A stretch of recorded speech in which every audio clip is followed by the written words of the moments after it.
ज्ञान गंगा एकेडमी में आपका स्वागत है। आज हम लोग हिंदी वर्णमाला का अध्ययन करेंगे। दोस्तों, वीडियो पसंद आए तो आप लोग लाइक करिएगा, शेयर करिएगा, सब्सक्राइब करिएगा और थोड़ा सा समय निकाल के कमेंट बॉक्स में अपने विचार ज़रूर दीजिएगा, जिससे हम और आगे भी बढ़िया वीडियो लेकर आप लोगों के लिए आ सकें। तो दोस्तों, वर्णमाला से सभी परीक्षाओं में 2-3 प्रश्न पूछे जाते हैं। तो आइए हम लोग वर्णमाला का अध्ययन करते हैं। वर्ण और माला दो शब्दों से मिलकर बना है वर्णमाला। वर्ण का शाब्दिक अर्थ होता है अक्षर और माला का अर्थ होता है समूह। तो हम कह सकते हैं वर्णों का एक समूह, अर्थात वर्णों का एक व्यवस्थित समूह वर्णमाला कहलाता है। हम लोग शुरू से पढ़ते भी आए हैं कि वर्णों का व्यवस्थित व वैज्ञानिक समूह वर्णमाला कहलाता है। वर्ण क्या है जान लेते हैं। वर्ण किसी भाषा की सबसे छोटी मूल इकाई ध्वनि कहलाती है। उसी के लिखित रूप को हम वर्ण या अक्षर कहते हैं। तो अक्षर आ और क्षर, अर्थात जिसका क्षर ना हो, अर्थात जिसका और टुकड़ा ना हो सके, जिसके और टुकड़े ना हो सकें, उसे हम अक्षर कहते हैं। ध्वनि, ध्वनि ये कानों का विषय होता है। वर्ण या अक्षर ये आँखों का विषय होता है। तो हम कह सकते हैं जो हम बोल रहे हैं ये ध्वनि है, ये मौखिक जो भी निकल रहा है ये ध्वनि है। और जब हम उसको लिखित रूप में लाते हैं तो वर्ण या अक्षर होता है। वर्ण या अक्षर के लिए हमको संकेताक्षर या प्रतीक चिन्हों की ज़रूरत पड़ती है, जिसको हम लिपि भी कह सकते हैं। प्रत्येक भाषा की अपनी लिपि है। हिंदी की भी अपनी लिपि है, जिसे हम देवनागरी के नाम से जानते हैं। तो अगर परीक्षा में पूछा जाता है हिंदी की लिपि क्या है, तो दोस्तों हिंदी की लिपि देवनागरी लिपि है। इसको और आसान तरीके से हम एक उदाहरण से आपको समझाते हैं। हमने कहा पी, तो अंग्रेजी के बच्चे ने लिखा पी और हिंदी के बच्चे ने लिखा प में ई जोड़ के, तो उसने भी लिखा पी। अब देखेंगे इसमें उसमें दोनों चिन्हों में भिन्नता है। तो निश्चित है ये दूसरे लिपि में है और ये दूसरी लिपि में लिखी गई है। तो हम समझ सकते हैं कि प्रत्येक भाषा की अपनी लिपि होती है। तो और इसको विस्तार से चर्चा करेंगे जब हम भाषा आपको पढ़ाएंगे। तो अभी हम वर्णमाला का ही अध्ययन करते हैं। वर्णमाला देख लेते हैं। हिंदी वर्णमाला में कुल 52 वर्ण हैं। अगर परीक्षा में पूछता है हिंदी वर्णमाला में कुल कितने वर्ण हैं, तो 52 वर्ण होंगे। वर्णमाला को हम 2 भागों में बांटकर अध्ययन करते हैं। पहला स्वर और दूसरा व्यंजन। स्वर किसे कहते हैं? स्वतंत्र उच्चारित वर्णों को हम स्वर कहते हैं। और ये कह सकते हैं कि जिसके उच्चारण में कोई बाधा ना उत्पन्न हो, बाधा ना आए, उसे हम स्वर कहते हैं। व्यंजन, स्वरों की सहायता से उच्चारित वर्ण व्यंजन कहलाते हैं। और ये भी हम कह सकते हैं समझने के लिए कि इनके उच्चारण में कहीं ना कहीं सांसों के निकलने या उच्चारण में कहीं ना कहीं बाधा उत्पन्न होती है। स्वरों की संख्या कितनी है? तो 11 है। अगर परीक्षा में पूछता है कि हिंदी वर्णमाला में स्वरों की संख्या कितनी है, तो 11 होगा। व्यंजन की संख्या कितनी है? तो 33 होगा। अब देखते हैं कौन कौन से स्वर हैं, तो देख लेते हैं। अ, आ, इ, ई, उ, ऊ, री, ए, ऐ, ओ, औ। ये आपके कुल 11 स्वर हैं। अंग, आहा को स्वर नहीं माना जाता है। इसको हम अयोगवाह कहते हैं। परीक्षा में पूछा जाता है कि अयोगवाह कौन है, तो क्या होगा? अंग और आहा। इसको हम अनुस्वार कहते हैं। अंग को क्या कहा जाता है? अनुस्वार। और इसको हम विसर्ग कहते हैं। क्या कहते हैं? विसर्ग। एक प्रश्न यहाँ और बनता है। अब हम लिखने में पंचमाक्षर की जगह पे अनुस्वार का प्रयोग करते हैं। परीक्षा में ये भी पूछा जाता है कि पंचमाक्षर की जगह पे हम किसका प्रयोग करते हैं? अनुस्वार का प्रयोग करते हैं। अब व्यंजन कितने हैं देख लेते हैं। हमने कहा 33 व्यंजन है। इसको भी 3 भागों में बांटकर हम अध्ययन करते हैं। पहला स्पर्शी या वर्गीय व्यंजन। वर्गीय व्यंजन इनकी संख्या है 25, का से लेकर मा तक, का से लेकर मा तक। और उसके बाद आता है अंतस्थ, अंतस्थ व्यंजन। अंतस्थ व्यंजन में या, रा, ला, वा 4 वर्ण आते हैं। उसके बाद आता है ऊष्म व्यंजन। ऊष्म व्यंजन इसमें भी 4 वर्ण आते हैं। कौन कौन से? तीनों शा और हा। तो इस तरह से हमने देखा 33 व्यंजन को 3 भागों में बांटा गया। 25 आपके हो गए स्पर्शी व्यंजन या वर्गीय व्यंजन, 4 हो गए आपके अंतस्थ व्यंजन, 4 हो गए आपके ऊष्म व्यंजन। अभी इसके बाद जो आपका ड और ढा ये आपके हो जाएंगे ढा और अड़ा। ये आपके हैं द्विगुण व्यंजन, द्विगुण व्यंजन, द्विगुण व्यंजन। ये इनकी संख्या 2 है। 4 आपके हो जाएंगे संयुक्त व्यंजन। कौन कौन से? छा, चलिए पहले छा लिखते हैं, सरा नहीं लिखते हैं। छा, त्रा, ज्ञा और सरा ये आपके क्या है? संयुक्त व्यंजन। संयुक्त व्यंजन क्यों है? क्योंकि ये 2 व्यंजनों से मिलकर बने हैं। इसकी 2 व्यंजनों के, जब 2 व्यंजन आपस में मिलते हैं और बीच में कोई स्वर नहीं होता है तो उसे हम संयुक्त व्यंजन कहते हैं। इसकी चर्चा हम आगे और विस्तार से भी करेंगे। तो अब देखते हैं 25, 4 29, 4 33, 2 35, 4 39, 2 41, 11 52। तो इस प्रकार से कुल 52 वर्ण हिंदी वर्णमाला में होते हैं। आइए हम देखते हैं स्वरों का विभाजन। स्वरों का विभाजन करते हैं। व्यंजन का अध्ययन बाद में करेंगे, पहले हम स्वर को देख लेते हैं। स्वर, स्वरों का विभाजन पहले हम देखते हैं का मात्रा, काल या समय के आधार पर स्वर। तो दोस्तों मात्रा, काल या समय के आधार पर स्वर।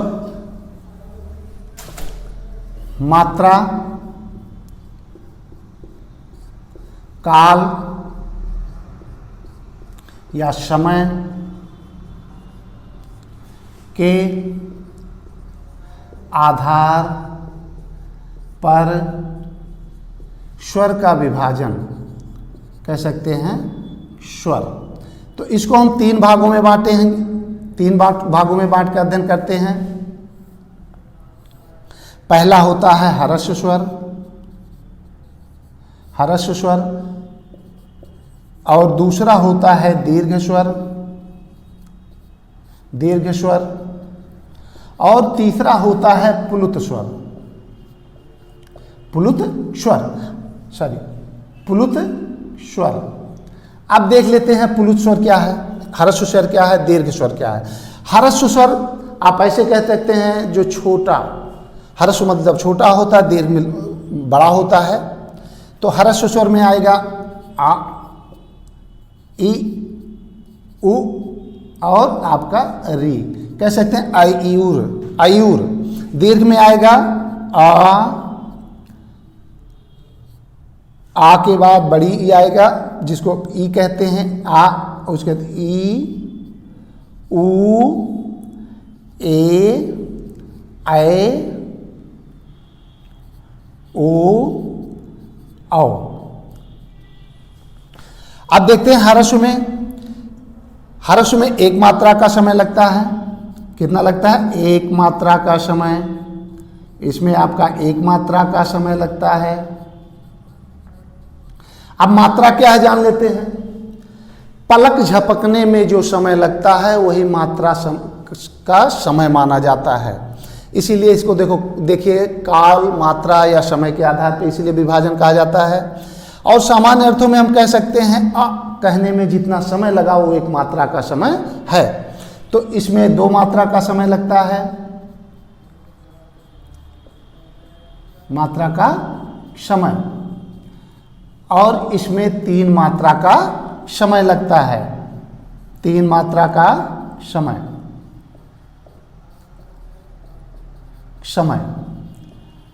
अब देखिए प्लुत क्या है। आप अक्सर देखे होंगे गांव में किसी को कोई बुला रहा है, अगर किसी का नाम राम है तो हम तो ऐसे कहेंगे राम। आपके सामने है तो आप राम कहेंगे, दूर है वह व्यक्ति तो आप कहेंगे राम। जब बुलाएंगे राम तो निश्चित ऐसे कहेंगे राम। जब उच्चार, इसका मतलब तीन मात्रा का समय लगा तो हम इसको ऐसे लिखते हैं राम। जैसे ओम लिखना है तो आप ओम क्या करते हैं? ओम उच्चारित करते हैं ओम। तो इस तरह से इसमें तीन मात्रा का समय लगता है। तो इसका चिन्ह है यही। तो आइए आगे फिर हम लोग देखते हैं और विभाजन। दूसरा विभाजन है रचना के आधार पर स्वर का विभाजन। तो रचना ये तो था आपका काल, मात्रा, समय के आधार पे। अब की हम पढ़ेंगे रचना के आधार पर स्वर। रचना के आधार पर स्वर, चलिए देखते हैं। रचना के आधार पर स्वर, रचना के आधार पर स्वर,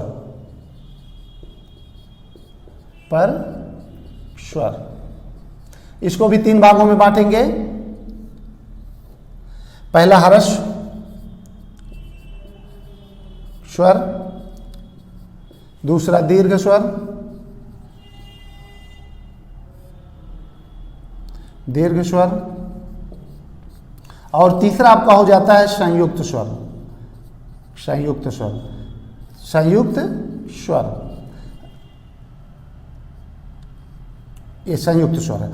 हर्ष में वही आपका आएगा अ, इ, उ और री। इसमें भी चार आएंगे आ, उ, री। दीर्घ में आपके आ, ई, उ तीन आएंगे, और संयुक्त में आपका आएगा ए, ऐ, ओ, औ। ये चार आएंगे। संयुक्त का मतलब ही होता है कि जो दो वर्णों के मेल से बने हो, संयुक्त हो, उसे हम संयुक्त स्वर के अंतर्गत रखते हैं। इसमें कौन कौन से वर्ण है ये देखते हैं, आ और ई। दोस्तों इसको याद रखना होगा हमको, क्योंकि जब उच्चारण स्थान के आधार पर स्वर प्लस जब संधि पढ़ेंगे तो उसमें बहुत काम आएगा ये। आ और ए, इसमें आ प्लस ओ, और इसमें आ प्लस ओ मिलके औ बना। इसको औ को आय को नवीन ध्वनि भी कहते हैं। अब देखिए आ ई मिलके ए बना, आ ए मिलके, इसीलिए इसको संयुक्त स्वर कहते हैं। तो हम देखेंगे जो छोटा है आयुर है वो हर्ष है, उसमें भी हर्ष था। मात्रा या काल के आधार पे सारे दीर्घ और संयुक्त दीर्घ के अंतर्गत आ जाते हैं। इसमें दीर्घ में केवल बड़ा बड़ा, बड़ा आ, बड़ी ई, बड़ा ऊ आ जाता है, और बाकी संयुक्त में चार आ जाता है। तो आगे हम लोग चलिए देखते हैं और विभाजन को देख लेते हैं। परीक्षा में पूछा जाता है यहाँ से। एक विभाजन है जिह्वा के उपक्षिप्त स्थान के आधार पर स्वर, जो परीक्षा में काफी पूछा जाता है और अक्सर गलती हो जाती है। तो इसमें हम देखते हैं जिह्वा है आपका, कह सकते हैं आपका जिह्वा है, ये पीछे का भाग है तो कह सकते हैं पश्च, और ये आगे का भाग है तो कह सकते हैं अग्र। तो जहाँ जो यहाँ से उच्चारित होता है इसको अग्र स्वर कह सकते हैं, और जो पीछे से उच्चारित होता है उसे पश्च स्वर कह सकते हैं, और जो मध्य से उच्चारित होता है इसको हम कह सकते हैं मध्य स्वर। अब देखते हैं, हमको सिर्फ एक याद करना है, आ का उच्चारण कहाँ से होता है? मध्य। ये मध्य स्वर है, जीवा के मध्य से। अब जी देखिए, आ कहाँ से? जीवा के मध्य से। उसके बाद कुछ नहीं ध्यान देना है हमको, पश्चिम में पीछे चले जाते हैं, जो भी 3 से बनी है संख्या वो सब पश्चिम में हो जाएंगी। देखते हैं कौन कौन सी है। ए भी है, ए भी है, और ए भी है, ए भी है, और औ भी है। देखते हैं सब में 3 से बना है, 3 से बना है, 3 से बना है। तो 3 से बनने वाले स्वर जो भी हैं, छोटा आ के अलावा वो पश्च स्वर में हो जाएंगे। बाकी बचा क्या? ये तो आगे आ जाएगा, अग्र में क्या आ जाएगा? ई, ए, ऐ। तो ये 4 अग्र स्वर हो जाते हैं। मध्य में हमको सिर्फ याद करना है अ। ऐसे भी देख सकते हैं, आ और ई मिलके ए बनते हैं, इसलिए दोनों ये आगे रहेंगे। उच्चारण करके भी हम देख सकते हैं ई, तो ये अग्रभाग से ही ई का उच्चारण, ए इसका भी अग्रभाग से उच्चारित हो रहा है। तो ये विभाजन जिह्वा के उच्छिष्ट स्थान के आधार पे निश्चित है, पूछता है जिह्वा के उच्छिष्ट स्थान के आधार पर स्वर। ऐसे भी पूछ सकता है जीवा के आधार पर स्वर का विभाजन। तो निश्चित है ये प्रश्न परीक्षा में इसमें से पूछता है, कई परीक्षाओं में हमने देखा पूछा है और गलती हो जाती है। तो इसको आप लोग ध्यान से आते, जो 3 से बने वर्ण है वो पश्च स्वर हो जाएंगे, मध्य में आ जाएगा और ये आगे अग्र स्वर हो जाएगा। चलिए और एक विभाजन है उसको भी देख लेते हैं। और भी विभाजन है लेकिन परीक्षा में नहीं पूछा जाता तो बहुत हम लोग उस पर नहीं ध्यान देंगे। एक विभाजन है मुंह के खुलने के आधार पे, कह सकते हैं मुंह के खुलने के आधार पर स्वर। इसका भी विभाजन है, इसको भी हम 4 भागों में बांटे हैं। 4 भागों में बांटा गया है। एक विवृत, पहला विवृत, दूसरा अर्धविवृत, अर्धविवृत, और तीसरा आपका हो जाएगा समवृत्त, समवृत्त, और चौथा आपका हो जाएगा अर्ध समवृत्त, अर्ध समवृत्त। अब देखिए विवृत का क्या अर्थ होता है और समवृत्त का क्या अर्थ होता है। विवृत का अर्थ होता है ओपन, कह सकते हैं खुला, और अर्धविवृत का होता है अर्ध खुला, आधा खुला, और समवृत्त का होता है अर्थ बंद, मुंह का बंद होना, और इसका मतलब होता है आधा बंद, आधा बंद। अब कह सकते हैं इसको अंग्रेजी में क्या कहेंगे? ओपन, इसको कहेंगे हाफ ओपन, इसको कहेंगे क्लोज, इसको हाफ क्लोज कहेंगे। समझने के लिए आप जिस तरह भी समझ सकें। तो इसमें कौन आते हैं, कौन वर्ण आते हैं देख लेते हैं। विवृत और अर्धविवृत में थोड़ा सा हम अंतर आपको बताते हैं। कभी आप बच्चे को डॉक्टर के पास ले गए होंगे दांत दिखाने, तो डॉक्टर कहता है बेटा आ करो, तो बच्चा करता आ। फिर आप कहते नहीं आ करो, तेजी से बोलते हैं बेटा आ करो और आ करो। तो पहले क्या हुआ? अर्धविवृत में आ गया आपका आ। फिर कहते हैं नहीं बेटा और आ करो, तो इसका मतलब ये आ जाएगा विवृत में, इसका मतलब पूरा मुंह खुलता आ। ठीक, तो ये हो गया अर्धविवृत, ये हो गया विवृत। उसके बचते कौन है? अर्धविवृत में आपका आ जाएगा और औ आ जाएगा। आप कह सकते हैं डबल मात्रा वाले ए और औ, ये दोनों इसमें आ जाएंगे। अब समृत में कौन आएगा? आप देखिए बंद मुंह करके किस स्वर का उच्चारण हो सकता है आप देख सकते हैं। तो कौन से स्वर का होता है? ई होता है। चलिए देखते हैं। ई, ये दोनों का हो गया। और कौन होते हैं? उ, ऊ, इन दोनों के भी हो सकते हैं। और अर्ध समृत में बचा कौन सा? वो हो जाएगा। कौन सा बचा? दो बचे हैं, आपका ए और कौन सा? आपका ओ। ये हो जाएंगे अर्ध समृत में, अर्ध समृत में आज हो जाएंगे। विवृत ओपन, अर्ध विवृत हाफ ओपन, समृत क्लोज बंद, अर्ध समृत आधा बंद। तो इस तरह से अगर परीक्षा में पूछता है तो हम कर सकते हैं, और परीक्षा में एक आध बार पूछा भी है। तो चलिए, ये एक पहला प्रकार हो गया, दूसरा हो गया, तीसरा हो गया और ये चौथा हो गया।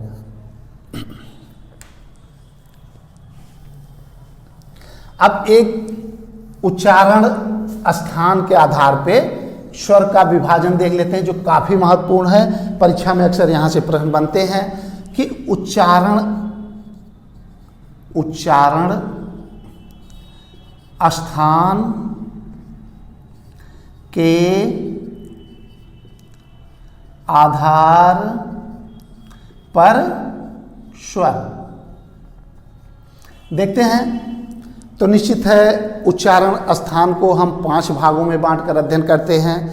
जब किसी वर्ण का उच्चारण हम करते हैं तो वायु को अपने फेफड़े में भरते हैं, और उच्चारित जब करते हैं तो वायु यहाँ से निकल के सबसे पहले कंठ में आती है, उसके बाद तालु पे जाती है, फिर मूर्धा पे जाती है, और उसके बाद दंत और ओष्ठ से बाहर निकलती चली जाती है। उसी क्रम में हम वर्णों के उच्चारण को भी रखते हैं। तो आइए देखते हैं। हमने एक शब्द आपको बताया कि आप याद कर लिए, कत मूदव। ये आपके स्वर और व्यंजन के उच्चारण स्थान को एकदम क्लियर कर देगा। कत मूदव का अर्थ होता है का से कंठ, कंठ, ता से तालव्य, तालव्य या तालु जो भी, मुंह से मूर्धा, मूर्धन्य भी है कह सकते हैं, दा से दंत और ओ से ओष्ठ। अब देखते हैं यहीं से उच्चारण स्थान बनता है। तो अब देखते हैं, हमने कहा एक शब्द और आपको याद करना है, ऋषि,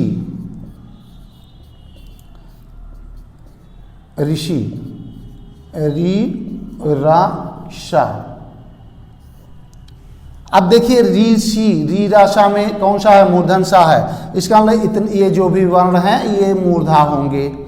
तो री आपका क्या हो जाएगा? मूर्धा हो जाएगा। उच्चारण स्थान क्या हो गया? मूर्धा या मूर्धन्य हो गया। इसके पहले, री के पहले आपके जो स्वर हैं हम 2-2 के क्रम में रखते जाएंगे। तो आ आपका हो गया कंठ हो गया। इसका आ का उच्चारण स्थान कंठ हो गया। ई इनका क्या हो गया? तालु हो गया, तालव्य हो गया। री, छोटा ऊ बड़ा ऊ के स्थान को री ने ले लिया, तो उसने कहा हम आपके बगल नहीं रहेंगे, वो कहाँ चला गया?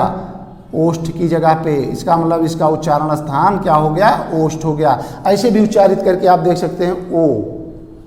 ठीक, अब क्या बचा? अभी ए ऐ ओ आओ बचा। चलिए देखते हैं ए ऐ। अब देखिए रा का भी उच्चारण स्थान आपका मूर्धा होगा, और शा का ही है, री का ही। अब देखते हैं क्या बचा है। अभी ए बचा, ऐ बचा, ओ आओ। इनका उच्चारण ए संयुक्त स्वर है, क्या क्या मिलके बना है? आ ई मिलके। आ का उच्चारण स्थान कहाँ है? कंठ है। ई का उच्चारण स्थान कहाँ है? तालु है। तो दोनों मिलके हो जाएंगे कंठ तालु, कंठ तालु हो जाएगा। तो ए ऐ का उच्चारण स्थान क्या हो गया? कंठ तालु हो गया। ओ को देखते हैं, ओ में कौन कौन से वर्ण मिले हैं? आ, उ, आ का उच्चारण स्थान कंठ है, और ऊ का उच्चारण स्थान ओष्ठ है। तो दोनों मिल जाएंगे, क्या हो जाएंगे, कंठोष्ठ हो जाएंगे, कंठोष्ठ हो जाएंगे। तो इस प्रकार अगर पूछता है ए का उच्चारण स्थान कंठताल, ऐ का उच्चारण स्थान कंठताल, ओ का उच्चारण स्थान कंठताल, औ का उच्चारण स्थान कंठताल, सॉरी कंठोष्ठ, ओ का उच्चारण स्थान कंठोष्ठ, औ का उच्चारण स्थान कंठोष्ठ। तो इस तरह से स्वर का उच्चारण स्थान हम क्लियर कर लिए, स्पष्ट हो गया। अब जब व्यंजन का उच्चारण स्थान हम देखेंगे तो वहां भी स्वर को और क्लियर करेंगे और स्पष्ट करेंगे। और सिर्फ कतमुदो और रीराशा ऋषि से हम उच्चारण स्थान एकदम निकाल लेंगे और परीक्षा में आपकी मदद करेगा। सिर्फ और कतमुदो आपको याद रहेगा और उच्चारण स्थान आप आराम से निकाल लेंगे। तो दोस्तों, अगर ये वीडियो आपको पसंद आई हो तो आप लाइक करिए और मेरे चैनल को सब्सक्राइब करिए और कमेंट बॉक्स में अपने विचार जरूर दीजिएगा, जिससे आगे हम और बेहतर वीडियो आप लोगों के लिए ला सकें। धन्यवाद।